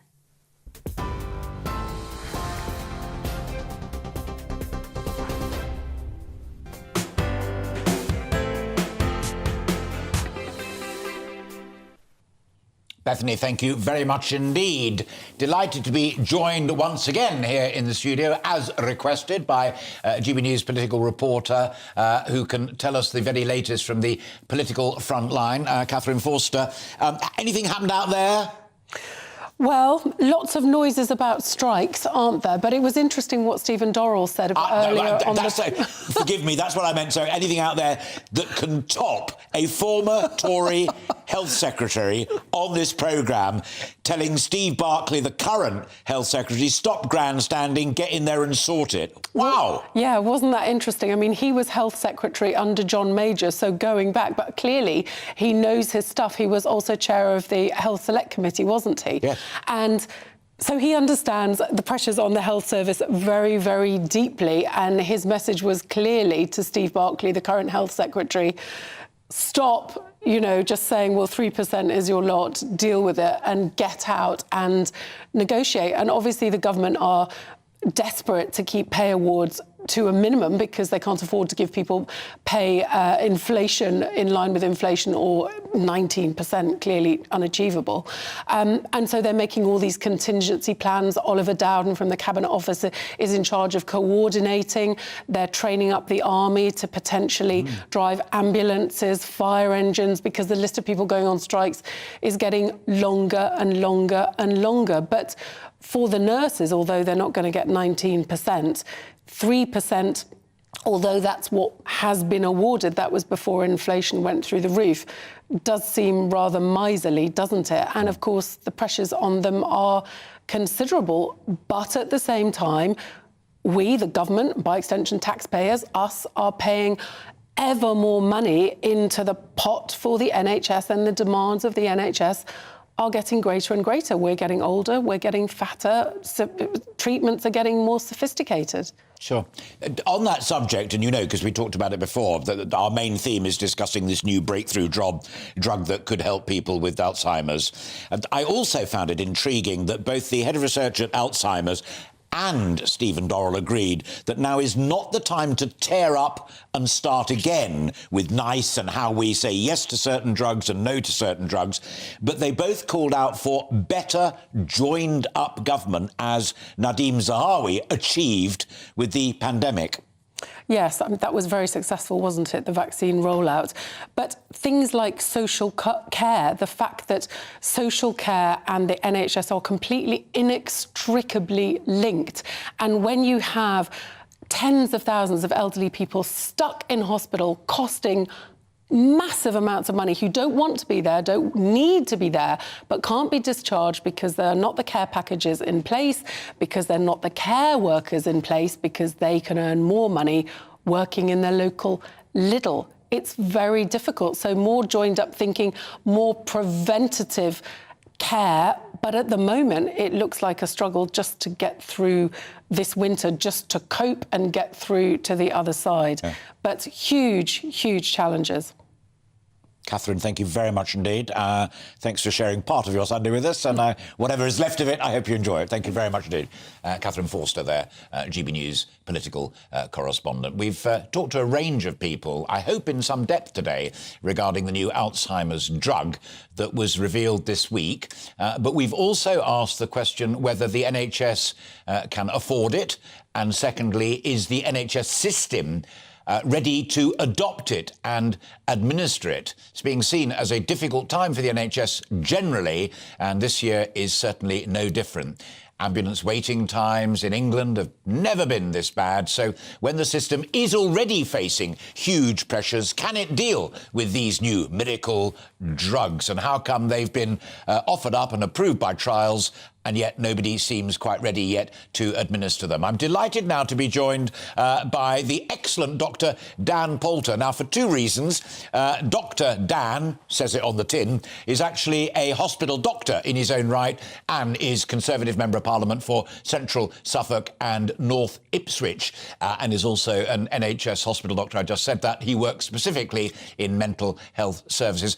Dan, great to see you. Thanks for breaking into your Sunday to talk to us. This isn't a gotcha moment, but I nearly fell off my chair, and so did Catherine, when Stephen Dorrell said he rather wished that Steve Barclay would stop grandstanding and get in there and sort out the problems that the NHS that you work for has, whether it's ambulance waiting times or nurses' pay. Well, I've got a lot of time for Stephen Dorrell, and served on the Health Select Committee when I was first elected to Parliament, when he chaired that committee, and he knows the NHS very well. And one of the things that we have to look at is that we have inflation at the moment at around about 10%, and the pay deal that's on the table is between 3 and 5%, depending on which group of healthcare workers we're talking about, and that is clearly below the rate of inflation. Now, what tends to happen when staff feel undervalued, or they feel that they're not being paid enough, is that they often decide to move away from permanent employment and actually start working as agency or locum staff, or moving into even working for private healthcare providers who might pay them more money. So that in itself creates a problem for the NHS financially, that the NHS then has to pay higher rates, sometimes for the very same staff, through paying them as locums or as agency staff. So actually, this is probably bad healthcare economics from the government at the moment. And I like to see them sit down with the nurses. My nursing colleagues work very, very hard, and actually from both a healthcare economics point of view, but also from the point of view of actually what is the cost of living at the moment. Let's get a better agreement in terms of pay. Yeah, a grown-up conversation. Couldn't agree with you more. On our main talking point, which the team told you we wanted to ask your view on, both as a Tory MP, but also, more importantly, as an NHS hospital doctor, did it surprise you when the clinical trials came back on this Alzheimer drug that a lot of people said, hurrah, this is a breakthrough moment, but an awful lot of other people said the NHS, as it's currently structured and managed, is not ready for it. We can't do it. We can't deliver it. Well, there are the two issues there. First of all, is this a breakthrough moment? And I have expertise as a psychiatrist in having cared for people with dementia, and it does seem that this is perhaps the beginning of a process rather than the end of a process. Lecanemab, which is a sort of antibody type drug, helps to clear the amyloid, the beta amyloid plaques that build up in dementia from the brain, but even it would have to be used, according to early trials, early in the disease process, and effectively it would probably only buy somebody around about 18 months of better quality of life. Not a silver bullet, and what we now need to understand is what are the side effects and the risks of this drug, because we know that indications are there are some risks and increased risk of stroke. We also need to understand how that improves quality of life compared to treatment as normal. We have some medications we use at the moment called cholinesterase inhibitors, which can improve cognitive function again in the early stages of disease. So we need to look at all of those things. But what I would say is we know from the pandemic that when we have breakthrough medications or we need to get something done quickly, we can do that in the NHS because we did it with the COVID vaccines. And we've got to learn lessons from that, because at the moment it takes far too long for promising new drugs to be moved into mainstream use. And that's something that I think we need to learn lessons from the pandemic about and improve the way the system works. The second part of your question, Alastair, was about can the NHS administer this drug? Now, this is a drug that needs to be administered every 2 weeks, I understand, via intravenous means. And given the fact we'd be talking about probably 500,000 people with dementia, I would say off the top of my head, that is going to be a very, very big ask for the NHS to do. So we need to take forward at a much greater pace, delivering more care in the community. And that is the big challenge the NHS needs to do more of. And indeed, as your political reporter mentioned a moment ago, much more joined up working, particularly in things like dementia, between health and social care. Yeah. On that crucial point, and my final question in this area, Dan, if I may, is that both the Alzheimer's Society and Stephen Dorrell said we need to make sure that all of the right voices are around the table when NICE says, yes, this is medically good, yes, it's economically viable, and yes or no, it's logistically practical. Do you think we've got the right voices around that table? Well, at the moment, I mean, NICE has, understandably, I think you've got NICE who look at value for money, cost effectiveness versus benefit, the benefit to patients effectively of a treatment. But you've also got sort of the clinical trials process that many drugs have to go through to make sure they're rigorously tested and safe. Now, the point about dementia is it is a devastating illness for but Alzheimer's in particular for families. It's devastating for the patient, but it's also incredibly expensive for the NHS.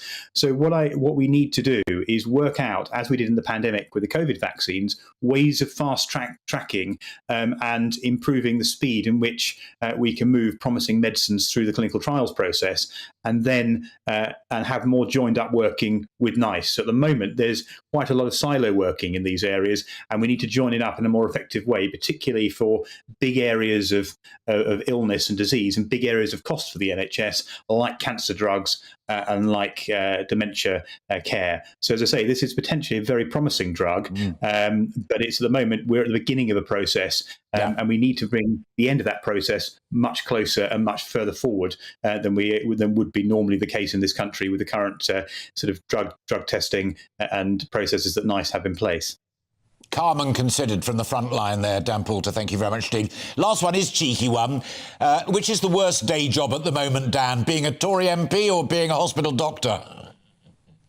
Well, I mean, I love. It's a privilege to be an MP. I love looking after my patients, and I think that brings a lot to my work as an MP. But I would say that it's been a very challenging times being a Conservative MP over the last few months, and particularly between September and the middle end of October. So I'm very grateful in times like that for the fact that I have my constituency work to do as an MP, and indeed I have my patients to look after, to take my mind away from some of the issues that we deal with in Westminster. Patients and colleagues, a great climate in which to try and chill out and understand the meaning of it all. Dan, genuinely a pleasure talking to you again. We've done it once before.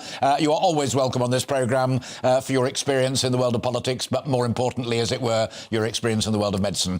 Thank you for breaking into your Sunday to be with us again, and look forward to talking to you again. That's Dan Poulter there, Conservative Member of Parliament from East Anglia, but also a hospital doctor with his views on the drug breakthrough and the state of the NHS. Now, my next guest is a bit of a superstar, famous for being on ITV's Love Island, but she's also a paramedic and an Age UK ambassador. As an Age UK ambassador, she's now one of the many stars to support the cause, and I was lucky enough to attend an Age Concern reception at Windsor Castle. Just look at that! Goodness gracious me! Left to right, Cilla Black there in the middle, me smiling. Well, you would if you were standing next to Cilla Black. And over on the left-hand side, Roger Moore, James Bond. Quite an extraordinary thing. Paige, great to talk to you, and it's wonderful. It really does matter to the charity, I know, that folk like you from the younger generation, not us oldies, also embrace the issue of ageing and how we can better care for, look after and love our older people in this country. So is that simply what attracted you to it? Oh, absolutely. I had an amazing relationship with my grandparents. They're like my absolute best friends. And the love and the laughter and the advice that they've always surrounded me with. And especially as a paramedic, I meet these elderly people and they're the exact same. They have all these amazing things to offer, and often they have no family or friends to share any of that with, or they've not got the ability to go out to coffee shops, for example, and interact.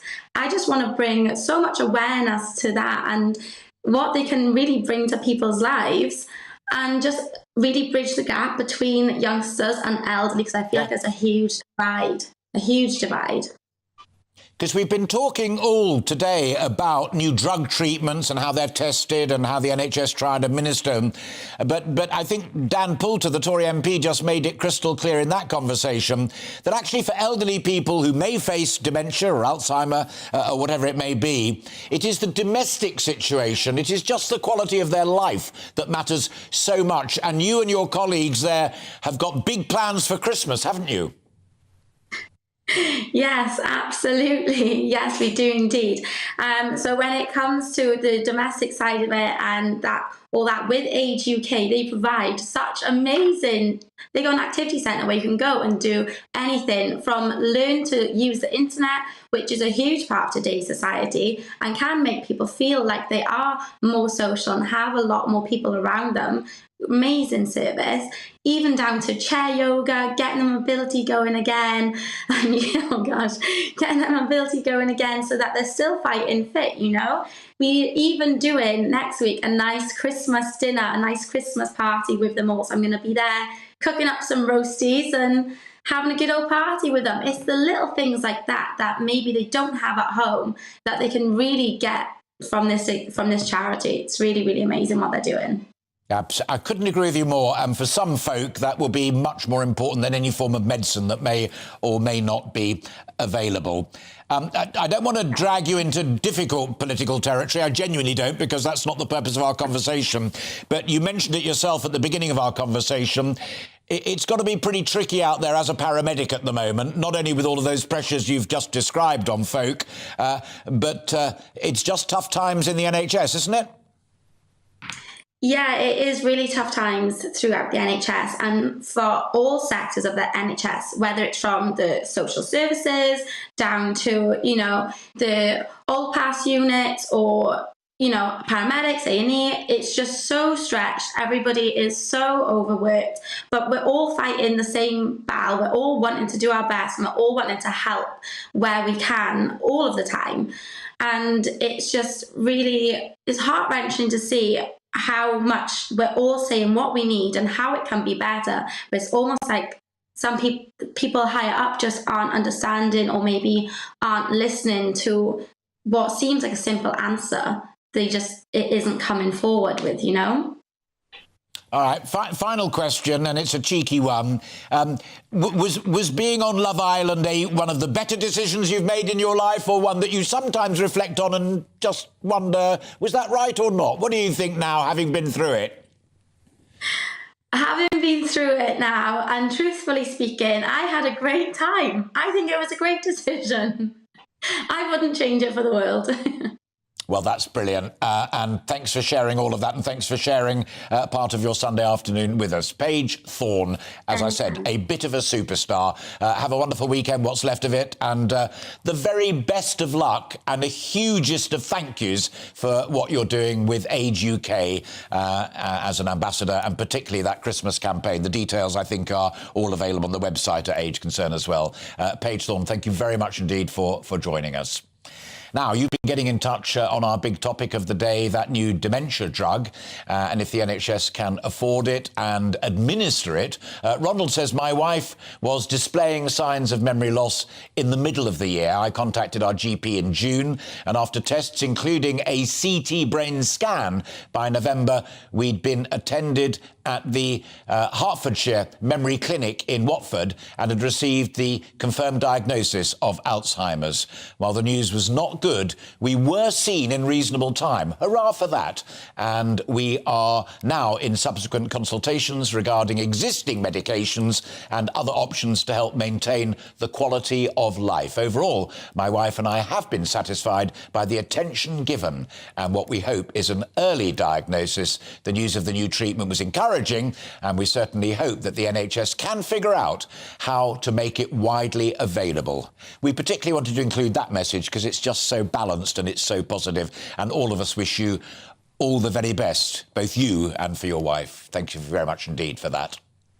Leo says, without understanding how the NHS budgets have been set for new treatments versus research, it's impossible to guess. It would be good to learn about timelines. I agree with that. And also good to know a little bit more, which we've tried to do today, about how that whole process works and which are the voices around the table in making those decisions, which are economic, but they are also medical, and as we now know, as far as the NHS is concerned, they are practical. Winston says, of course the NHS can afford it, just tax the rich a bit more. OK. Claire says, side effects need to be considered. Always the case, Claire, very wise to point that out. But how much would it save in the long run if we can stave off the symptoms of this dreadful disease? Neil says side effects need to be considered. I think we've had that one, haven't we? We have. So there we are. Keep the views coming in. It's 26 minutes past 1, so we've still got about half an hour of the programme. And if there is time at the end, we'll share a few more. As always, it is gbviews@gbnews.uk or to me directly on Twitter or at gbnews on Twitter. And don't forget to subscribe to our YouTube channel for all of my previous interviews and previous programmes. I hope you enjoy it all. Plenty more coming up this afternoon in our final half an hour of Alastair Stewart and Friends. After the break, England are gearing up to take on Senegal in the last 16 clash this evening. Can England do it? We'll be crossing live to Doha shortly. But first, let's take a look at the weather here. Looking ahead to this afternoon, and the UK is looking fairly grey for many and chilly in a brisk easterly breeze. Let's look at the details. Northwest Scotland will likely see the brightest skies across the UK thanks to the development of some sunny intervals, but scattered showers and cloud will push into eastern Scotland. Showers will also affect eastern coasts of Northern Ireland arriving from the Irish Sea. It's western counties again that may hold on to some brighter spells. Northwest England could be cloudier than Saturday, but most of the showers will remain east of the Pennines, affecting areas north of the Wash. A few of these showers may push inland and reach North Wales, but for most here it will be a drier afternoon. A few bright spells are also possible for the far west of Wales. Central areas of England will tend to stay drier, but there'll still be a large amount of cloud around, making it a rather dull second half of the weekend for many. Like much of the UK, southeast England will experience a keen breeze through this afternoon. It will make it feel closer to 2 degrees Celsius. A little light rain is possible for southern counties of England, but it will tend to stay largely dry. Like elsewhere, the best of any sunshine will be in the west. It'll be a very similar setup through this evening, with further showers pushing in from the east. And that's how the weather's shaping up for the rest of today. Join me every Sunday at 6 p.m. for Gloria Meets. In exclusive interviews, I'll be finding out who our politicians really are and what they really think. It's something that you would never want anyone to suffer. I didn't know what channels there were. I didn't think I'd be believed. I must have weighed about 7 stone and I'm 5'8". My instincts was to sort of cover this up. I mean, clearly that was a mistake. Join me every Sunday at 6 p.m. on GB News, the People's Channel, Britain's news channel.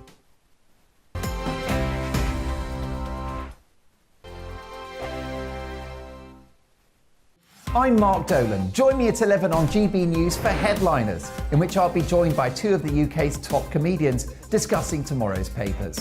If it's an important story, we'll cover it, but we'll have some fun along the way.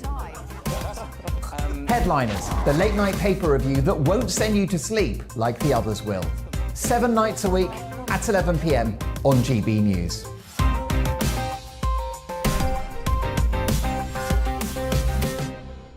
Hello, I'm Michelle Dewberry and you can join me every weekday 6 till 7 on Jubes and Kerr. Me and my panel will get stuck right into the day's events, and I can tell you, in fact, I can warn you, expect some robust debates, some strong opinions and perspectives from both sides of the fence. It's about you at home as well. I love to read out all of your comments, or at least as many as I can. So join me, Michelle Dewberry, Monday to Friday, 6 till 7 on Jubes and Kerr. I'm Mark White. As GB News Home and Security Editor, I cover those key issues that are so important to you. Our authorities, our communities doing all they can to combat violent crime. With the public services under unbearable strain, why are we still failing to control our borders? Defence, the first priority of any government, has been continually hollowed out. Can we trust our politicians to protect the armed forces? Join me, Mark White, on GB News. We are GB News, the People's Channel. And right across the United Kingdom. You can find us on Sky Channel 512, Virgin Media Channel 604, Freesat Channel 216, Freeview channel 236. And YouView channel 236. You can also take us with you on DAB Plus Radio. With the GB News app and at the website gbnews.uk. We're absolutely everywhere. Come join us on GB News, the People's Channel, Britain's news channel.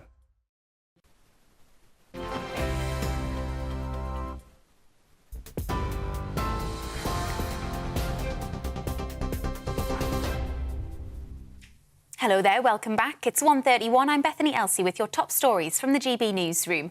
Hundreds of military personnel could stand in for Border Force and Energy Emergency Service staff during strikes over Christmas.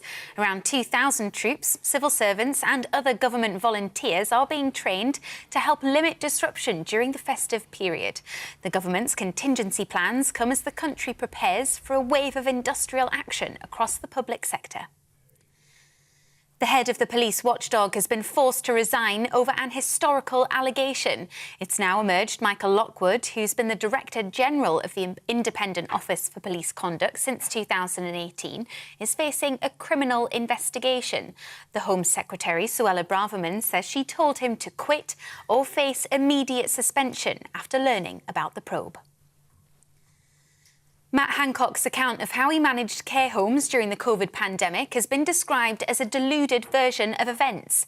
In his new book, the former Health Secretary insists the virus was mainly brought into facilities by infected staff. But the chair of the National Care Association says that bears no resemblance to the facts. She says in the early stages of the outbreak, COVID patients were discharged from hospitals and put into care homes without testing. And England will face Senegal tonight in their first match in the knockout stage of the World Cup.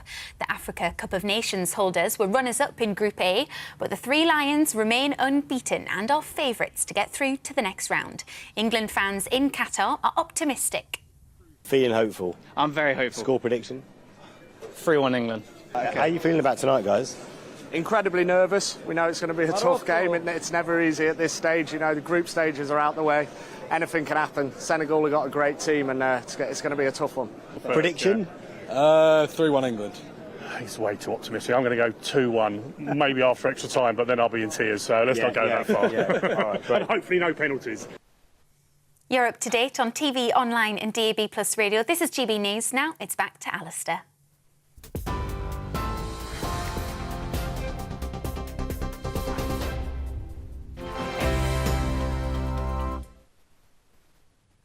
Bethany, thank you very much indeed. To mark World AIDS Day in Birmingham this week, a first-of-its-kind memorial was unveiled to remember those who lost their lives because of HIV, with 1 in 16 people living with HIV in the United Kingdom unaware that they have the virus. The subculture also aims, the sculpture, I do beg your pardon, also aims to start a conversation about getting tested. Now, this just proves huge medical advances can take place and can be celebrated, and just how far the NHS has come with that particular challenge. Many of you of a certain age will remember icebergs and terrifying warnings from the then Conservative government about it. But progress really has been made, and there definitely is hope.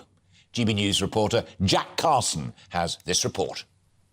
3, 2, 1. A first-of-its-kind memorial was unveiled this week to honour those who have lost their lives to AIDS and to start a brand new conversation about HIV. It stands a proud 6 metres tall at the end of Birmingham's gay village. Its design of 2 intertwining heart ribbons was created by the founder of the memorial, Gary Jones, after watching the TV series It's a Sin. Watching It's a Sin just made me think of all those people that died, horrible deaths with no dignity in their lives, no dignity in their deaths, no funerals, no services in the beginning. Everybody was scared to, touch the bodies. I experienced friends who were just put in body bags and cremated. So there's nothing to remember in any of those people. And I just thought, I need to do something for these people that were forgotten.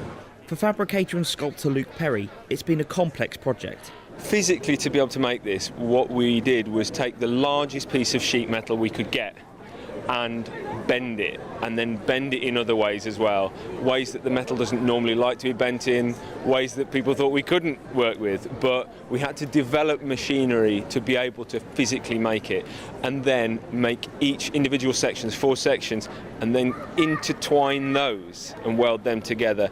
So it's a very intricate process for what ends up looking quite simple, but isn't that always the way? Looking to the future, antiretroviral therapy might mean we see the end of new HIV diagnosis in the UK in the coming decades. But Dr. Steve Taylor from Saving Lives UK says more testing must be done and the stigmas around HIV broken. I think it's about normalising HIV and HIV testing. If everybody would be tested when they went to A&E or their general practitioners, then it wouldn't become such a big thing. We have to get away from this exceptionalisation. We now have fantastic treatments available which can give you a normal life expectancy if you're diagnosed early. So what we need to get over is that HIV is not just a condition which affects gay men or men who have sex with men. It is a problem amongst heterosexuals. 2/3 of all of the new diagnoses that we've been having at our hospital, Heartlands Hospital, have been heterosexual. For co-founder of the Memorial, Phil Aldershaw, the ribbons stand for 3 things. On the front of it, it says remembrance, education, celebration. And those are the 3 key words that we want to get out. Remember the past, remember the journey that's been travelled, educate those people about getting tested and living healthier with HIV today, and to celebrate the lives and celebrate the journey that's been travelled. In a survey from sexual health charity the Terence Higgins Trust, 1/3 said their family, friends or workplace respectively had discriminated against them because of their HIV. This memorial is just the start of changing that stigma. Jack Carson, GB News. Fascinating reminiscences and food for thought indeed there about how progress has been made, but how so many people have still been forgotten as a result of that crisis that rocked this country all those years ago. Jack Carson with our report there. Now, our next topic is the proposal that there perhaps should be a 4-day working week. A number of companies have tried it out, and we've got one who's joining us in just a moment who's found it really good. They like it and their workers like it. I put a tweet out saying that we were going to be discussing it, and you've come forward thick and fast with your thoughts upon it. Debbie says a 4-day week would be good. Compressed hours over 4 days. It wouldn't suit everyone's circumstances, however. There are many occupations for which a 4-day week just isn't an option, says Dan. Farmers in particular. There was also somebody, I think, who was a rig worker, said that was a tricky one for them as well. Susan joins the conversation saying, GPs are already doing it. See how well that's working for them. Ouch, Susan. Thank you very much indeed. Steve says 3-day weeks are not uncommon. They've been around for decades in the financial industry. Back when the compressed hours were agreed with your employer. Well, another good example of sit down around a table and try and sort it out for everybody's interests. And I think that's it. It is. But again, keep them in because we're on air now. It's 21 minutes to the top of the hour. We've got about another half hour to go. As promised, however, we're going to reflect on this next big story. England, of course, face Senegal tonight in the World Cup, with football fever sweeping the nation and inspiring perhaps the next generation. Our Yorkshire reporter Anna Riley has been speaking to the mini England fans, getting behind the big 3 Lions. England's success in Qatar has been inspiring the next generation of footballers, and World Cup fever has certainly spread amongst the youngsters at Pelican Park Community Trust, with many of the players excited for tonight's game. I'm just excited for it, because I think England are going to win against Senegal, but yeah, I'm pretty excited. England's winning. It brings everyone together and just to enjoy what football. Loads of big footballers are just being creative and just inspiring the little kids, and it's just some of the goals are just inspiring me to try and do them. It's good. I like it. I've been trying to practice some of the goals that England have scored and all that.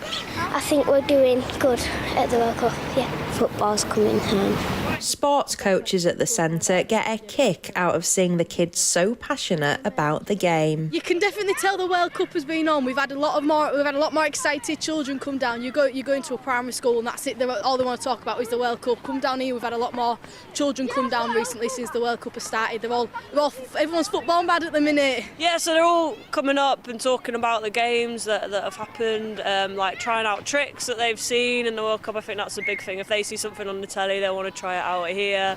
It's incredible really because they get to look at the role models on the TV, especially like the England. They're seeing people like Harry Kane and Sterling and like Saka and Rashford. I know they had a lot to live up to from the Euros, so the resilience that they're given in the football, these kids get to see it and they kind of take those characteristics from who they see on the TV, so it's really good. Gareth Southgate's side are on a mission to bring back the World Cup trophy, whilst at the same time making an impact on kids across the country. Anna Riley, GB News, Hull. Wonderful, loving hearing the authentic voice of the fan world that isn't just the adult fan world as well. You're watching and listening to Alastair Stewart and Friends here on GB News TV and radio. We have plenty more still to come in the final half hour of our programme this afternoon, including 100 UK companies have signed up for a permanent 4-day working week. I'll be talking to one of those companies that's chosen to adopt it. But first, let's have a quick break.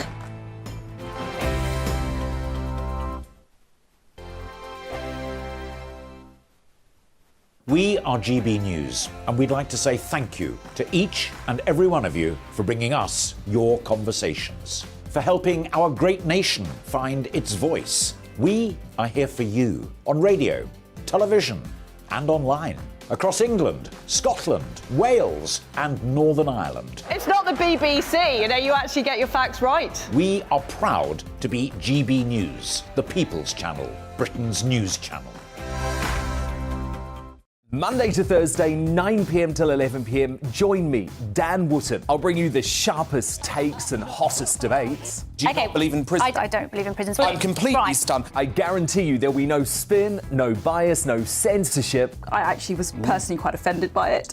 And no reason to go to bed. So I guess they've always been quite woke. That's Dan Wootton tonight on TV, radio and online. Monday to Thursday from 9 p.m. till 11 p.m. on GB News. The People's Channel, Britain's news channel. Hello there, it's Eamon Holmes here from Breakfast on GB News. We're not just on your television and your screens, you know. We're on DAB plus digital radio, so you can listen to your favourite shows on the move. If you've not yet listened to GB News Radio, it's very simple. We're on your radio player and tune-in apps, on your smart speaker, phone or tablet, or online at gbnews.uk. Take us with you wherever you go. GB News Radio. You never have to miss a moment of the People's Channel. Join me every Sunday at 6 p.m. for Gloria Meets. In exclusive interviews, I'll be finding out who our politicians really are and what they really think. It's something that you would never want anyone to suffer. I didn't know what channels there were. I didn't think I'd be believed. I must have weighed about 7 stone and I'm 5'8". My instincts was to sort of cover this up. I mean, clearly that was a mistake. Join me every Sunday at 6 p.m. on GB News, the People's Channel, Britain's news channel.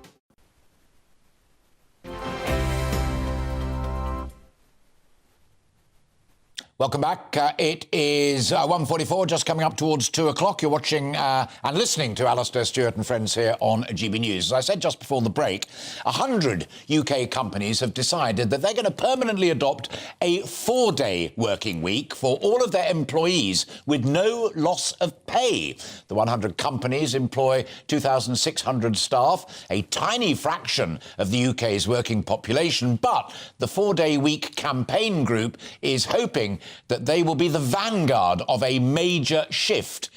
So is there room for change in the way that we work? The campaign has some political support as well, and we're speaking to a Labour MP in a moment who also supports the change. But joining me live in the studio now, I'm delighted to say, is John Berry. John's the sales director and director of People, Places and Purpose at Tyler Grange, which is an environmental consultancy, and they took part in the 4-day working week trial. And more importantly, you loved it, your people loved it, and you've adopted it. We did, Alastair. Yeah, thanks for having me. Yeah, it's been a big change for Tyler Grange, but it's been hugely beneficial. The team love it. It's been a lot of hard work, but overall we've seen a 21% increase in productivity of the team.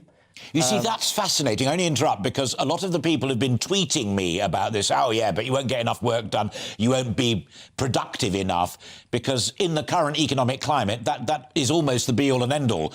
We need productivity because we need growth, but it's worked for you. It's worked for us. I think it's the understanding the difference between work ethic and productivity. I think people working really hard over 4 days in a job that they enjoy and then coming back refreshed after a 3-day weekend. We've seen a 10% increase in happiness. We've seen a 70% reduction in absenteeism.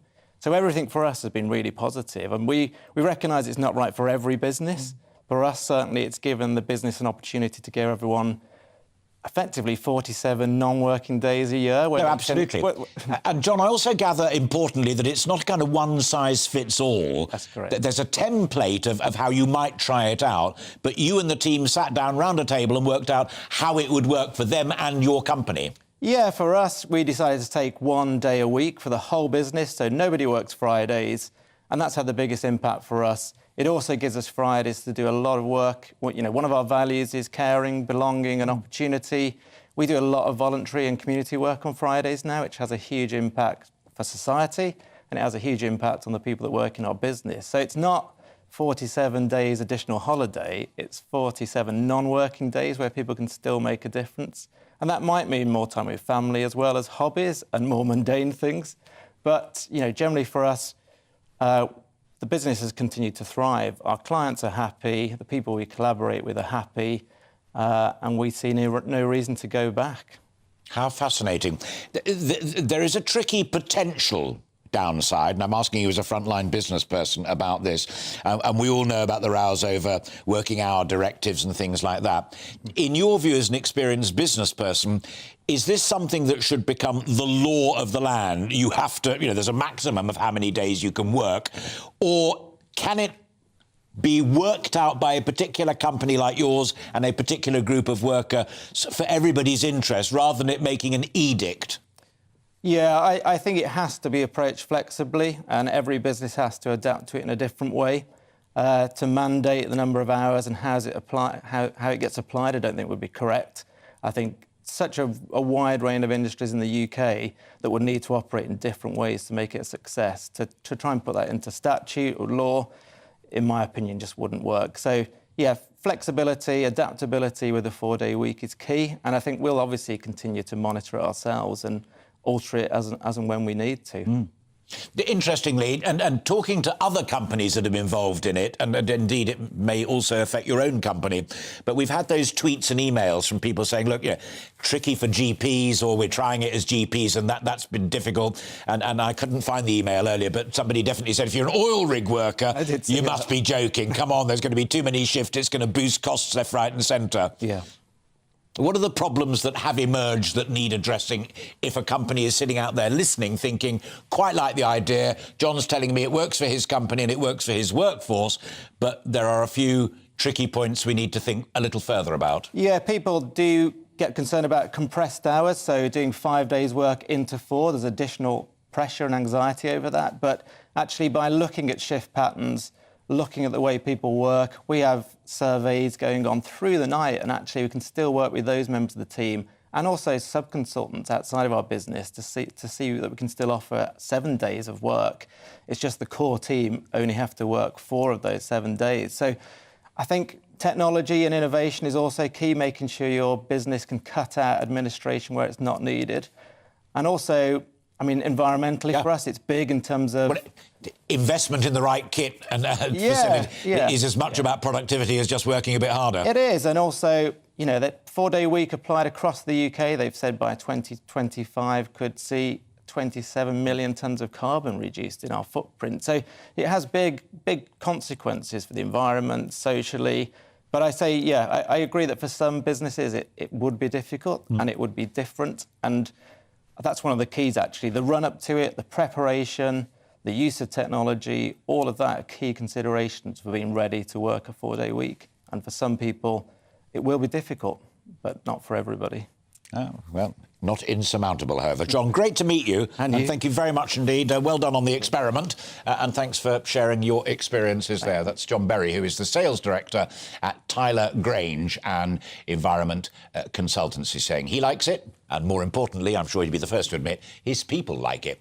Joining me now to discuss this with a bit more of a political angle, I'm delighted to say we're welcoming back another good friend of the programme. That's Peter Dowd. Peter is the Labour Member of Parliament for Bootle and has taken to social media this week to show his support for that shift to a 4-day working week. Peter, how important is that last point that John and I were talking about, that it's great as an aspiration if it works for you as a worker or you as a company, that's grand, but it doesn't need to be enforced or dictated from the top, or does it? Well, can I say, I congratulate John Berry and Tyler Grange for the work they've done on this one, and I think it was an exemplar. There's really very little I can add to the points that he made in a very constructive and positive contribution.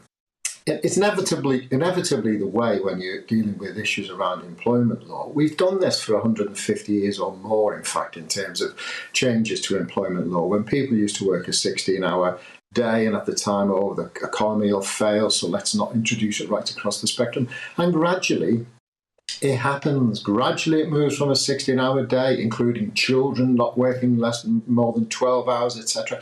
These things move on as society moves on. We're moving from an agrarian industrial age into a technological age. And so times change, and so did people's working practices change. So I think eventually there will be a move by businesses to move into this space, so to speak. And I think the state, the government, we all have a responsibility to push that along. And that's why I introduced a bill 2 or 3 weeks ago to sort of get this debate about the 4-day week going.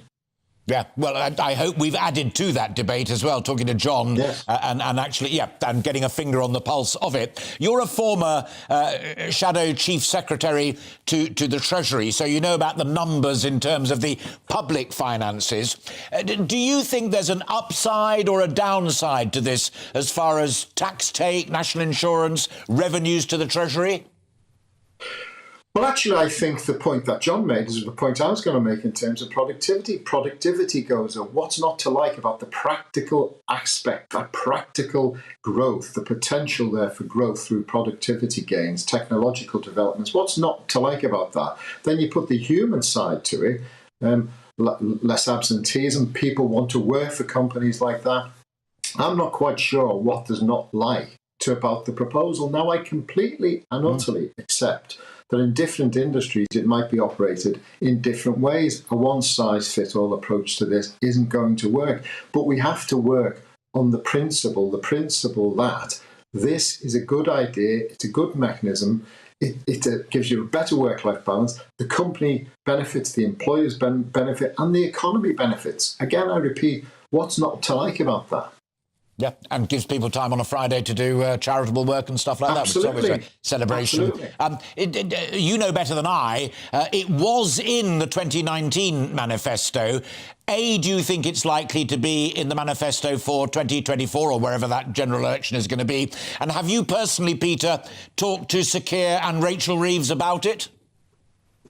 The answer to the last one, no. I think we're sort of concentrating on things where they are now, so to speak. But I will, in due course, have conversations about this. And we'll take them through whatever processes they need to be taken. So, no, I haven't had those conversations. It was in the manifesto in terms of testing it out. Now, this is being done voluntarily at the moment. And we were proposing that. Just test this out. Let's see how it operates. And again, if we do that, let's iron out all the crumples in this approach, as we've done with so many other things in the past, like paid holiday leave, for example, equal pay, etc. A whole range of issues that we've managed to introduce over the years, shorter shorter days. Let's work on those in the next few years to see how this can operate. And these pilots are a great way of doing that. Peter, great to talk to you always. Thank you for breaking into your Sunday to share some time with me. You're always welcome on this programme, and it's always a pleasure to talk to you. Thank you very much indeed. You. That's Peter Dowd, the Labour Member of Parliament for Bootle, whose private member bill is pushing this idea and reflecting there upon the trial of it already, a 4-day working week, which John was so enlightening about, John Berry there, who adopted it, and both he and his company and his workforce like it as well. So it may be coming your way. We shall watch this space. Now, does this surprise you? No, sorry, I beg your pardon, that's not there.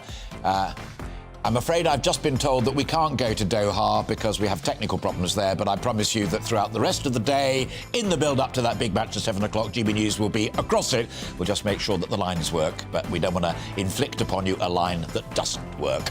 That said, I'm delighted to say I'll be back with you next Saturday and Sunday, both at 12 o'clock. I hope very much indeed you've enjoyed today and yesterday, and that you will enjoy the rest of this lovely day as well. From all of us here at GB News, TV and Radio, a very good afternoon to you.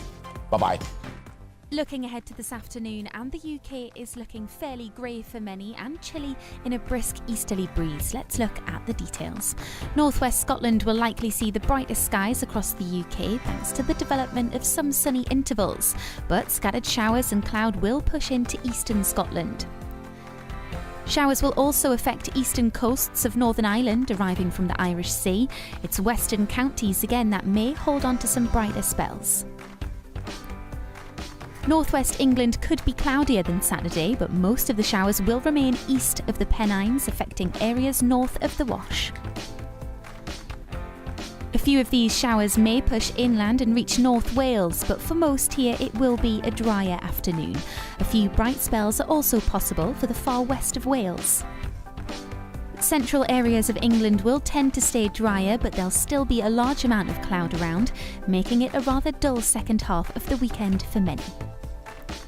Like much of the UK, southeast England will experience a keen breeze through this afternoon. It will make it feel closer to 2 degrees Celsius. A little light rain is possible for southern counties of England, but it will tend to stay largely dry. Like elsewhere, the best of any sunshine will be in the west. It'll be a very similar setup through this evening, with further showers pushing in from the east. And that's how the weather's shaping up for the rest of today.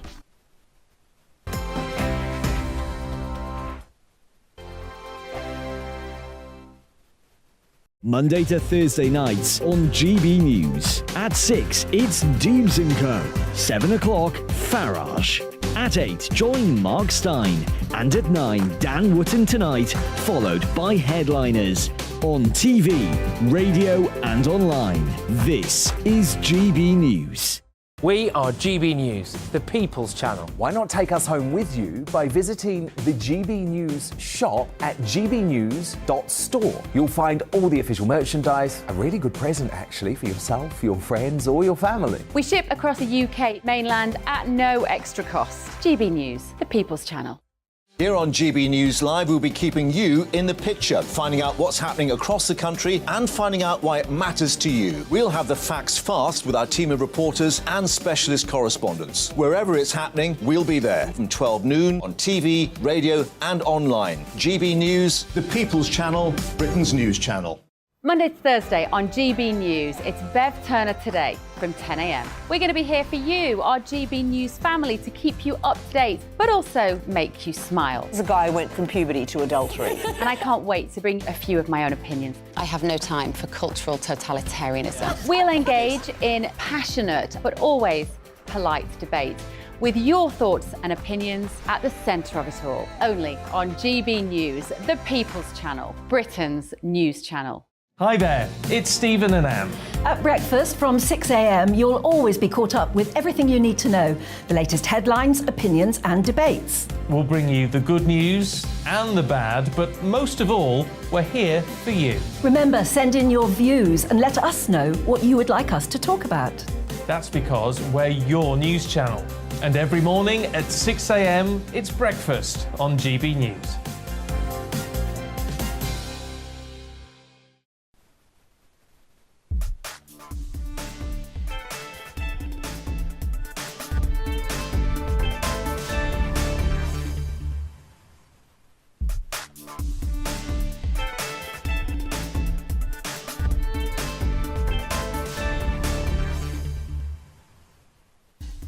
I love that intro so much, we showed it twice. Good afternoon and welcome to GB News. You are watching Common Sense Crusade with me, the Reverend Calvin Robinson, on your TV, wireless and online.